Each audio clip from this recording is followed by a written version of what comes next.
Normal lang naman na dapat namnamin ko tong mga feelings sa to para makapag-heal ako.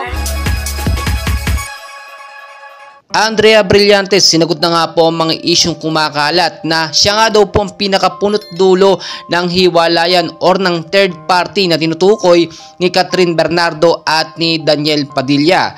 Ayon po kay Andrea Brillantes, malapit naman talaga sila ni Daniel Padilla noon pa man kahit nung medyo mga bata pa sila at talagang nagkasama na rin sila sa mga pelikula at mga palabas sa telebisyon.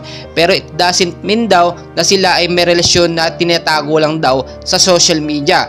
Marami po kasing kumakalat ngayon na balita na sila nga daw pong dalawa ay may relasyon na matapos nga pong si Andrea Brillantes ay mahiwalay or makipaghiwalay dito nga po sa basketball player na si Richie Robero, ay si Daniel Padilla naman daw po ang pinuntirya nito.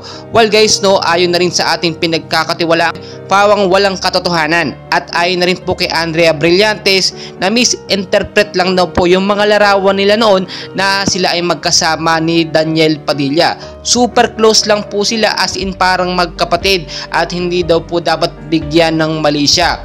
At para naman daw po kay Catherine Bernardo, wag daw po niyang isipin na ito yung magiging mitya ng pagiging siraan or pagiging hindi na nila pagkakaibigan. Dahil nga kung talagang naniniwala siya or may tiwala daw itong si Catherine Bernardo sa kanyang kasintahan na si Daniel Padilla, which is long time boyfriend niya, ay paniniwalaan niya ito at magtitiwala siya. Basta ang sabi lamang nito ni Andrea Brillantes, no, ay puro walang katotohanan ng kumakalat ngayon sa social media na sila nga daw po ay may relasyon. At marami din nagpapatunay talaga na magkaibigan itong si Daniel at si Andrea noong mga bata pa sila. May mga old pictures sila na magkasama sa taping, sa mga palabas, no, sa mga kiddie show, at alam naman natin marami na silang pinagsamahan. So talagang magkapatid lamang ang kanilang turingan. So sa mga nagsasabi po dyan, no, na hiwalay na nga daw po itong si Catherine Bernardo at si Daniel Padilla dahil nga daw po kay Andrea Brillantes, well guys, nagkakamali kayo dahil ito'y pawang walang katotohanan.